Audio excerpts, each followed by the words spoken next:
22년도 한 해는 참 어려웠던 한 해였습니다. 연초에서부터 연말까지 코로나로 인해서, 그리고 연말에 와서는 참 확산이 되는 바람에 우리 교회에서 가장 이 바쁜 성탄절기, 또 직원 임명, 예결산 통과를 위한 공동의회, 또 선구 영신 예배 등 이렇게 제대로 예배를 드리지 못하고 한 해를 넘겨야 했습니다. 이제 백신이 개발되고 나라들마다 접종을 하고 있는데 우리나라는 언제부터 또 일반 국민들에게까지 시작이 될지 의문이 됩니다만은, 아무튼 이 한 해는 좀 달라지기를 하나님께 기도하는 것밖에 없습니다. 오늘 이 봉독한 말씀은 하나님께서 가나안 땅을 앞에 두고 이스라엘 백성들을 위해서 주신 복된 말씀입니다. 새해는 사랑하는 성도들의 가정이 오늘 주신 이 말씀대로 하나님의 크신 은혜와 복을 받으시는 여러분들이 다 되어주시기를 바랍니다. 어떤 약속을 해주셨느냐? 첫째는 임마누엘 은총이 함께 하시길 바랍니다. 임마누엘이란 말이 무슨 말입니까? 하나님이 우리와 함께 하신다는 그런 말씀입니다. 여러분, 이 세상에서 큰 복이 무슨 복입니까? 하나님이 함께 하시는 복. 이것이 가장 큰 복인 줄로 믿습니다. 하나님께서 함께 하시는 임마누엘의 축복이 연초에서 연말까지 계속되었으면 합니다. 오늘 본문 12절 말씀 보면 내 하나님 여호와께서 돌보아 주시는 땅이라 연초부터 연말까지 내 하나님 여호와의 눈이 항상 그 위에 있느니라, 이렇게 했습니다. 지금까지 살아온 것이 모두가 다 하나님의 은혜입니다. 더욱이 수많은 사람들 가운데서 천국 백성으로 선택하신 것과 우리의 가정과 또 자녀들이 오늘까지 이르게 된 모든 것이 다 하나님의 은혜와 사랑인 줄로 믿습니다. 여호와의 눈이 항상 그 위에 있느니라, 이렇게 했습니다. 아무리 부모가 자식을 사랑한다 할지라도 항상, 그리고 온전히 돌볼 수가 없습니다. 때로는 눈밖에 날 때도 있고 부모가 자식에게 관심을 두지 못할 때도 있습니다. 그러나 여호와 우리 하나님은 항상 지키시고 보호하시고 복된 길로 온전히 인도해 주시는 것입니다. 그래서 이 시편 기자는 시편 121편 3절에서 8절에 여호와께서 너로 실족치 않게 하시며 너를 지키시는 자가 졸지 아니하시로다. 여호와는 너를 지키시는 자라. 여호와께서 내 우편에서 내 그늘이 되시나니 낮의 해가 너를 상치 아니하며 밤의 달도 너를 해치 아니하로다. 여호와께서 너를 지켜 모든 환난을 면케 하시며 또 내 영혼을 지키시리로다. 여호와께서 너희 출입을 지금부터 영원까지 지키시리로다, 이랬습니다. 이 임마누엘의 축복입니다.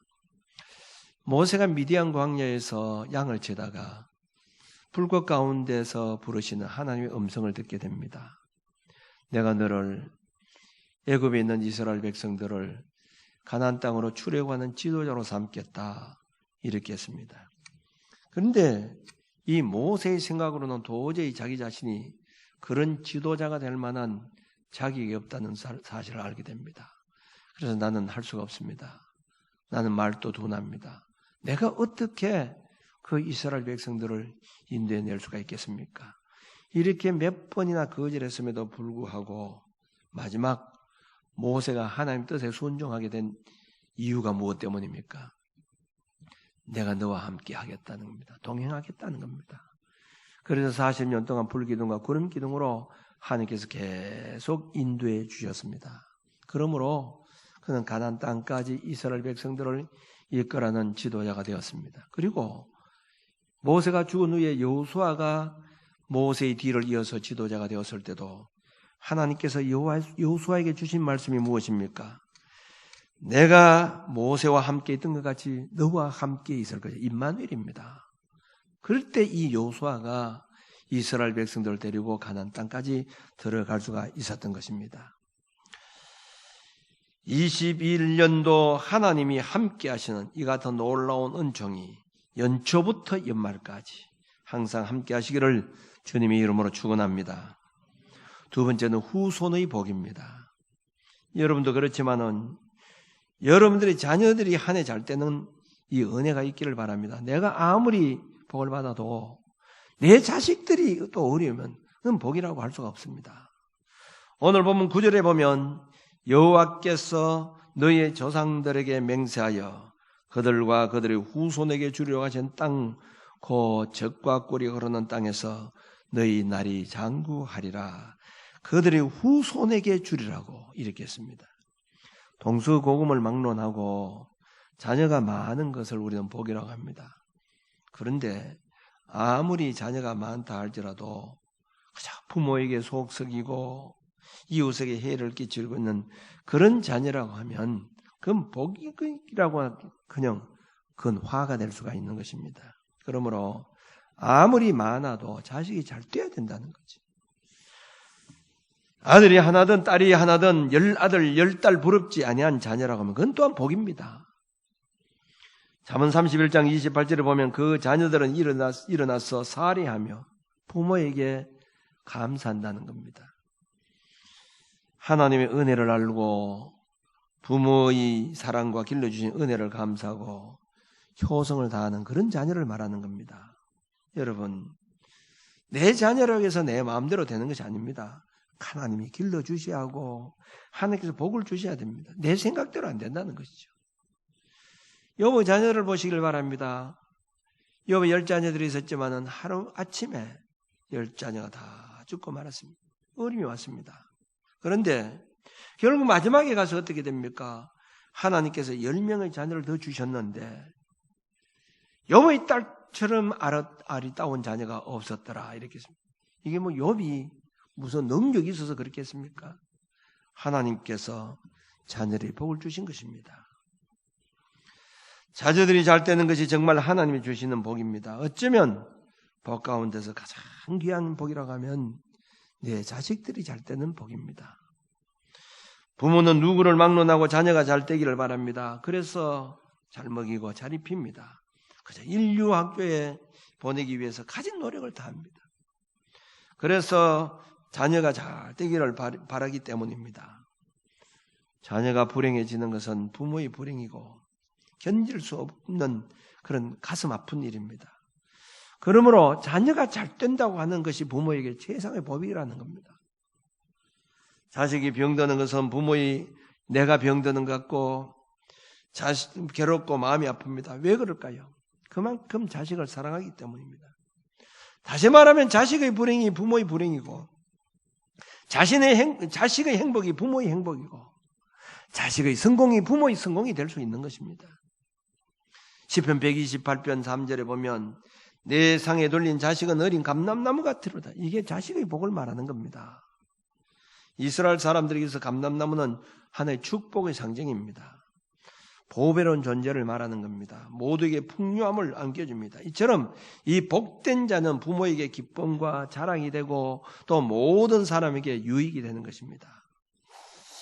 여러분들의 가정의 자녀들이 물론 나이가 들어서 다 결혼을 해서 또 새 가정을 이룬 그런 가정도 있겠지만은 아직 어린 자녀들도 있을 줄 압니다. 새해는 하나님의 은혜와 축복의 가운데서 정말 자녀들이 잘 되는 이런 복을 누리시기를 바랍니다. 세 번째, 우리 자신과 주변 환경이 잘 되는 복입니다. 오늘 보면 15절 말씀 보면 또 가축을 위하여 들에 풀이 나게 하시리니 내가 먹고 배부를 것이라고 이렇게 했습니다. 사람이 범죄하면 자신만 화를 받는 것이 아니고 그 지경이 화를 입게 됩니다. 에덴 동산에서 아담이 범죄했을 때 그 자연 환경이 하나님께서 저주를 하셔서 땅에 가시와 엉겅퀴를 내렸습니다. 원래 에덴 동산은 살기 좋은 그런 복된 땅입니다. 그런데 아담과 하와가 하나님께 죄를 지었으니까 그 자연 동산도 저주를 받고 말았다는 겁니다. 지경이라고 하는 것은 그 어떤 한 사람의 그 주변을 말하는 겁니다. 그 주변이 복을 받아야 된다 이 말입니다. 우리가 이 성경에 보면 한 사람이 잘못하면 그 주변 사람들이 다 화를 입었고, 한 사람이 잘하면 그 주변 사람들이 복을 받게 된 것을 볼 수가 있습니다.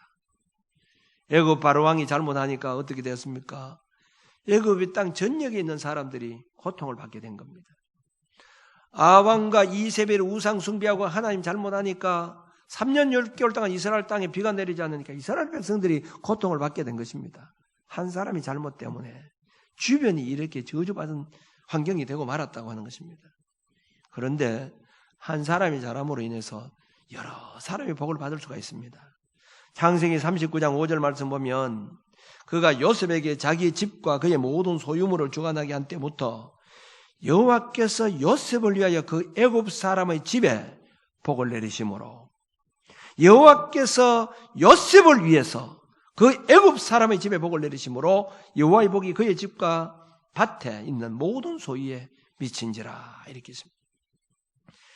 요셉 한 사람이 하나님께 잘해서 복을 받으니까 요셉 한 사람뿐만이 아닙니다. 애굽 사람의 집과 밭에, 보디발의 집에 다 복을 받게 된 것입니다. 새야말로 나 한 사람으로 인해서 하나님께 내리시는 은혜와 복이 가정과 자녀들에게 임하고 교회와 직장에 임하시기를 주님의 이름으로 축원합니다. 아브라함 한 사람 인해서 그 후손들이 다 복을 받잖아요. 구원의 축복을 받는 것처럼 여러분 한 사람 한 사람이 정말 하나님께 복받음으로 말미암아 온 가족과 일가 친척들과 주변의 모든 사람들이 구원받고 복을 받는 한 해가 되시기를 바랍니다. 네 번째는 풍성한 은혜의 복을 말합니다. 오늘 보면 14절 말씀 보면 여호와께서 너희의 땅에 이른 비 늦은 비를 적당한 때에 내리시니 너희가 곡식과 포도주와 기름을 얻을 것이요라고 이렇게 했습니다. 사람이 아무리 노력하고 힘쓴다 할지라도 하나님께서 은혜를 내리시지 아니하면 다 수고가 헛되다는 것을 알아야 됩니다. 여러분 땀 흘리고 노력한다고 절대로 복된 인생을 살아가는 게 아닙니다. 하나님은 은혜를 주셔야 되는 겁니다. 그래서 시편 127편 1절 말씀 보면 여호와께서 집을 세우지 아니하시면 세우는 자의 수고가 떼며 여호와께서 성을 지키지 아니하시면 파수꾼의 경성함이 헛사로다. 이렇게 했습니다.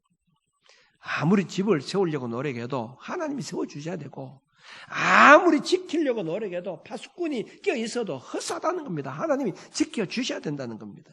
하나님의 은혜가 있어야 된다는 것이죠. 하나님의 은혜를 받지 않고는 우리가 되는 일이 하나도 없는 겁니다. 우리가 살아가는 것이 내 힘으로 되는 것 같지만은 모두가 하나님의 은혜와 도우심으로 되는 것입니다. 그래서 사도 바울도 내가 나 된 것은 다 하나님의 은혜로라. 그렇게 말씀했습니다.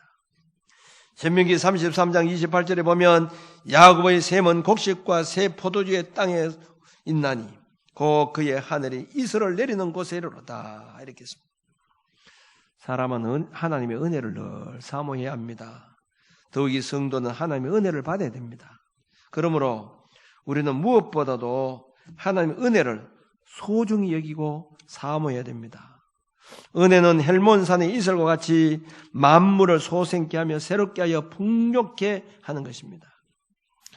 출애굽기 20장에 보면 이 애굽의 바로왕이 히브리 산파들에게 히브리 여인들이 자식을 낳게 되면 사내 아이를 먼저 다 죽여버리라 이렇게 했습니다. 그런데 이 산파들은 하나님을 두려워하기 때문에 바로왕의 명령을 거역하고 아이들을 살려주게 됩니다. 왕명을 어기면 죽게 되는 겁니다. 그런데 왕의 명령을 거역하고 하나님을 더 경외했다는 거죠. 그때 하나님께서 출애굽기 1장 20절 말씀 보면 산파들이 하나님께서 은혜를 베푸시고 하나님을 경외함으로 하나님이 그들의 집을 흥왕케 하셨더라. 이렇게 했습니다. 하나님을 경외함으로 하나님이 그들의 가정에 은혜를 베풀어 주시고 그들의 가정에 흥왕케 해주신 복을 받게 한 겁니다. 그러므로 하나님의 은혜가 임하는 곳에 심령이 강건하고 윤택해지고 범사가 형통하고 영육의 풍요함을 누리게 되는 것입니다. 하나님의 은혜는 이렇게 사모하는 자에게, 그리고 믿고 기다리는 자에게, 그리고 우리가 명심해야 될 것은 이런 축복의 말씀은 하나님 말씀에 순종하고 경외하는 자에게 내려주신다는 사실입니다.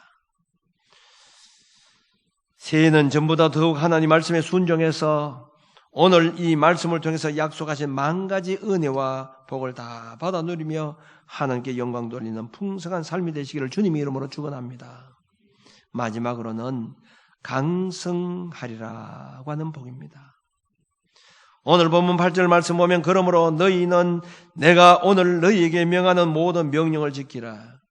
그리하면 너희가 강성할 것이요 너희가 건너가 차지할 땅에 들어가서 그것을 차지할 것이며, 이렇게 했습니다. 강성하다는 것은 힘이 있다는 겁니다.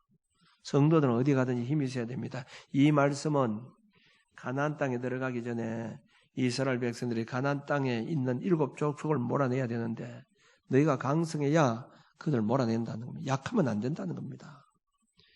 그래서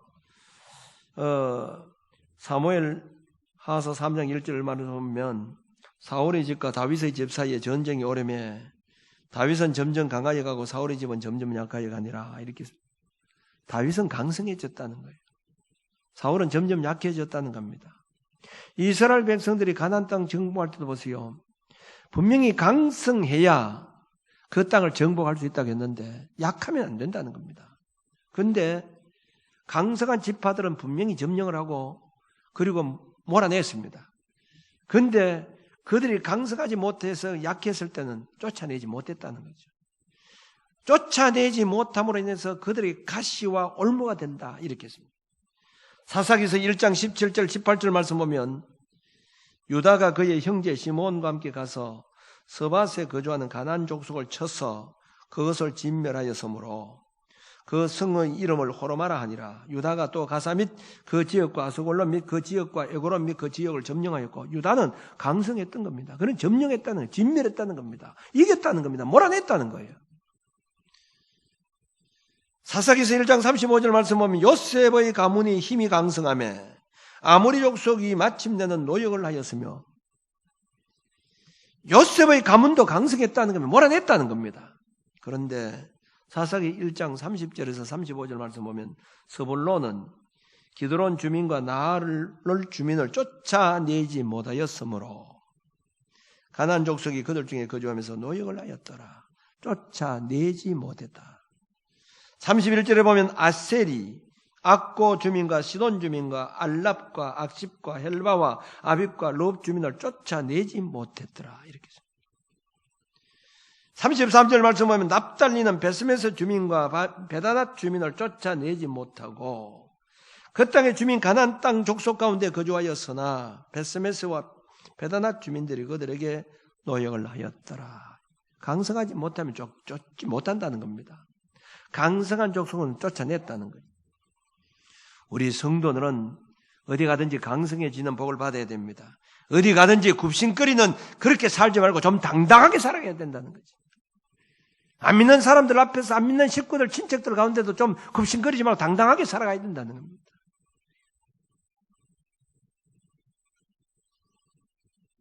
다윗을 보세요. 얼마나 당당했습니까? 블레셋 장군 골리앗 앞에서 당당했습니다. 모르드게 하만 앞에서 얼마나 당당했습니까? 다른 사람들은 굽신거렸지만 그냥 당당했다는 거죠. 왜 그랬습니까? 그러면 힘이 있다는 거예요. 우리 성도들이 어디 가든지 이렇게 좀 강성하고 힘이 있어야 되지. 빌빌거리고 살아간다 이 말입니다. 예수님 제자들을 한번 보시길 바랍니다. 예수님이 십자가 못 박히실 때 그때는 빌빌거렸어요. 문을 닫고 벌벌 떨면서 예수님이 수제자라고 하는 베드로도 나 예수님 모른다고 벌벌 떨면서 막 그렇게 했습니다. 그렇게 약할 수가 없던 그런 자들이었습니다. 그런데 예수님의 부활하신 장면을 보고 마가의 다락방에서 성령을 받고 난 다음에는 하나님 앞에서 너희 말 듣는 게 옳은가 판단해봐라. 우리는 보고 들은 거 말하지 않을 수 없다. 대제사장 앞에서 당당했다 이 말입니다. 그렇게 할 수 있는 힘이 어디입니까? 강성해요. 힘이 있었다는 거지.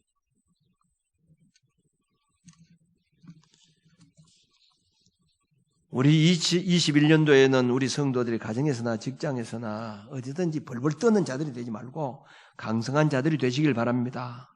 코로나 앞에서도 마찬가지입니다. 벌벌 떨지 말아야 돼요. 강성해야 된다는 거죠. 내가 우리 성도들이 좀 염려하고 걱정할까 싶어서 내가 얘기를 안 했습니다만은, 제가 며칠 전에 동사무소에 이제 회의가 있다고 해서 동사무소에 갔어요. 동사무소에 갔는데 그 회의를 마치고 한 5일, 일주일쯤 있는데 전화가 왔습니다. 목사님, 회의하는 가운데 한 사람이 확진자가 생겼다고 합니다. 목사님 격리해야 됩니다. 시험 검사를 받아야 됩니다. 이렇게. 내가 막 호통을 좀 쳤어요. 아니 내가 나는 말이야 목사인데 내가 많이 격리하면 내가 우리 교회 어떻게 하냐고, 당신들 책임질 거냐고, 손해배상할 거냐고 내가 했는데, 내가 마스크를 잘 안 쓰잖아요. 근데 그날 가서 내가 마스크를 철저하게 썼거든요. 나 괜찮다고 내가. 그래도 격리해야 된다는 거야. 격리하고 그리고 검사를 맡아야 된다. 그리고 검사 맡으러 갔어요. 그 다음날 음성 판정이 났어요. 음성 판정이 났는데 그래도 며칠까지 격리를 해야 된다는 거야. 14일까지 격리를 해야 되는데, 격리하면 성탄절도 있고 이렇게 하는데 성탄 예배주를 못 드리게 되는 거야. 내 마음속에는 나는 내가 완전히 다 했어요 그때. 그렇기 때문에 나는 괜찮다. 그러니까 내가 많이 이랬으면 아마 우리 교인들 새벽 예배 안 왔을 겁니다. 성탄절도 안 왔지 싶어요. 그러고 난 다음에 서울 사람들, 내가 전국 회의가 있어가지고요. 서울에 있는 사람들하고 내가 한 10몇 명이 만나서, 우리 여기 교회에서 만남이 있어가 만나기도 했는데, 이런 만남이 있었거든요. 그래가 성탄절 지나고, 지난주일 지나고, 지난주일 주일날, 그때 또 연락이 왔어요. 그리고는 또 구청에서요, 또 뭐 격리한다고 뭐 한 박스를 막 가져왔는 거야. 막 물건을 막 한 박스, 실컷 잘 먹었죠. 그리고 뭐 제가 어디 그렇다고 해서 뭐 집에 가만히 있었습니까? 다 돌아다니고 뭐 할 것도 하고 새벽 예배 다 드리고 저녁 기도 다 했는데, 아마 내 얘기했으면 새벽 기도 안 했고 저녁 기도 안 했을 거예요. 나는 괜찮다고 생각했기 때문에. 그래서 내가 이 구청 직원들하고요 많이 했어요. 당신들이 말이야, 내가 이렇게 목사가 되어서 내가 이 점유하고 있는데 당신들이 그렇게 해가지고 하면 되겠네. 그래서 난 괜찮으니까. 그러니까 이 구청 직원들이 또 이런 얘기하는 거예요. 목사님, 그러면 보건소에 연락해서 보건소에서 말 괜찮다고 하면 괜찮습니다. 보건소에 연락했어요. 그러니까 그 격리해야 된다고 하는 거야. 그래서 내가 한참 얘기했어요. 나는 이렇게 해서 조심했고 마스크 썼고 괜찮다고 하니까, 그럼 날 모르니까 또 다른 과에 한번 연락해 보세요. 또 다른 과에 연락하니까 또 격리를 해야 된다. 또 내가 막 설명을 했습니다. 내가 말이지, 내가 얼마나 조심하면, 내가 확진자 되면 우리 교인들 폐쇄시켜야 되는데, 내가 그만큼 조심했는데 날 격리하면 어떻게 하냐 하니까, 그러니까 또 모르니까 또 그 과에 어디 가서 또 전화하라는 거야. 그 다음 전화하니까 전화를 아예 안 받는 거야. 아예 안 받는데 구청에서 연락이 와가지고, 목사님 뭐 물품을 받고 뭐 내가 절대로 딴 데 안 간다고 하는 서약을 해가지고 이걸 도장을 찍어 나를 사진 찍어 보내라는 거예요. 그래, 나는 구청에서 보건소에서 내가 많이 전화 안 받으면 내가 안 보낸다고 내가. 그러니까 그다음부터 계속 전화가 안 와요. 아예 전화가 안 와요. 그럼 아예 찍지도 안 하고 뭐 그냥 가만히 있었지만, 주일날 다시 검사를 받고 월요일날 되니까 또 음성이 나온 거예요. 괜찮다는 거죠. 괜찮다고 하니까 그 다음에 또 구청에 또 전화가 온 거야. 목사님, 이제 어떻게 됐습니까? 다괜찮다고 하더라. 그러니까 그제서야 이제는, 그러면 받았는 거 편지 이제 좀 보내주세요. 이렇게 얘기하는 거예요. 다 끝나고 난 다음에 한다. 뭐 실컷 저는 뭐 예배 드릴 거 다 드리고, 뭐 얻어먹을 거 다 얻어먹고, 박수 먹고, 그렇게 했는데, 여러분, 어디 가든지 두려워할 필요가 없어요. 우리가 이것도 코로나도 마찬가지입니다. 이거 지금 우리가요, 왜 우리 교인들이 벌벌 떱니까? 제가 그런 얘기를 했죠. 내 옆에 있는 사람이, 그 사람 광진중앙교회 사람이라는 거야. 그 사람 확진자라는 거야. 그래도 마스크 쓰면 된다고 했잖아요, 내가. 이렇게 400명이 모이는 교회에 뭐 벌벌 맵니까? 그렇지 않습니까? 확진자가 옆에 있어도 괜찮다고 했잖아요. 2사람이 마스크 쓰면. 제가 이거 마스크를 안 쓰는 것은 여러분들이 마스크를 썼기 때문에 지금 괜찮다 이 말입니다. 그렇기 때문에 마스크를 2사람이 서 있으면 확진자가 옆에 있어도 괜찮다 이 말입니다. 그런데 그 조그만 동사무소 그 사무실 안에서도 괜찮은데, 이 400명이 모이는 게 그저 20명, 30명도 모이지 않는 이곳에도 벌벌 매고 있지 않습니까? 왜 이렇게 두려워하고 있습니까? 좀 우리가 강해야 된다 이 말입니다. 골리앗 앞에서도 담대한 그런 자세가 필요하다 이 말입니다. 느부갓네살 왕 앞에서도 사자굴 속에 들어가도 담대했던 다니엘과 같은 그런 정신이 필요하다 이 말입니다. 우리 불 속에서 나를 건져내지 않는다 할지라도, 아니 내가 주님 앞에 신앙생활하다가 코로나가 걸렸어 들어간다 할지라도 그 벌벌 매지 말고 당당하라 이 말입니다. 하나님은 능력의 하나님입니다. 성취의 하나님입니다. 말씀 한마디로 천지 만물을 창조하셨습니다. 한없이 넓은 우주를 통치하시고 운행하시는 전지전능하신 하나님입니다. 그러므로 하나님이 우리와 함께 하시고 또 우리와 도와주실 때 우리는 강성하게 되어지는 줄로 믿으시기 바랍니다. 여러분, 이 벽지라고 하는 것도 보세요. 이게 얼마나 약합니까? 이 약한 존재지만은 그러나 이 벽지가 벽에 붙기만 하면 절대로 이거 떨어지지 않습니다. 뚫을 수가 없어요. 정의가 강한 것이 아닙니다. 벽이 강하기 때문입니다. 이처럼 능력의 하나님이 우리와 함께 하시고 우리가 그를 의지하고 그에게 붙어 있을 때 우리는 강하고 능력 있는 사람이 되는 줄로 믿으시기 바랍니다. 새해는 하나님이 함께 하심과 도우심의 은총을 입으면서 능력 있는 그리스도인들이 다 되어서 사탄의 시험을 이기고 또한 환난과 역경을 이기고 승리하며 매사에 성공해서 하나님의 영광을 드러내는 여러분들이 되어주시길 바랍니다. 우리가 지금까지 살아온 것이 하나님의 은혜와 축복입니다. 우리가 작년 한 해를 돌이켜볼 때 여러 가지 어려운 일들도 많았고 슬픔과 고통스러운 일들도 많았습니다. 우리 교회들도 마찬가지입니다. 교회들이 코로나 때문에 다 어려웠다고 합니다. 그런데 우리 교회는 그래도 하나님이 얼마나 은혜를 베풀어 주셨습니까? 은혜를 베풀어 주셔서 작년 한 해 우리 교회 부채를 8천만 원을 갚았어요. 원금만 8천만 원을 갚았어요. 다른 교회는 어려워서 실질적으로 힘들다고 하는데 하나님께서 우리에게 이런 은혜를 주셨다 이 말입니다. 하나님께서 우리 사랑하는 권속들을 은혜 가운데 보호해 주시고 인도해 주신 것을 생각하면 얼마나 감사한지 말로 다 할 수가 없습니다. 사랑하는 성도 여러분, 금년 이 새해는 정말 하나님 말씀대로 바로 살았어. 하나님 풍성한 은혜가 더욱더 넘치시기를 바랍니다. 특별히 오늘 말씀과 같이 하나님이 함께 하시는 임마누엘의 복과 자녀가 잘 되는 복을 받고 만사가 주 안에서 복되고 강성해지는 복을 받기를 바랍니다. 그래서 2021년도 연초부터 연말까지 내 하나님 여호와의 눈이 항상 그 위에 있느니라. 하나님이 항상 함께하는 이 복을 받고 올 2020년 연초 오늘 처음부터 마지막 달 연말까지 하나님의 은혜 속에 축복 속에 살아갈 수 있는 저와 여러분들이 되어주시길 바랍니다. 기도드리겠습니다.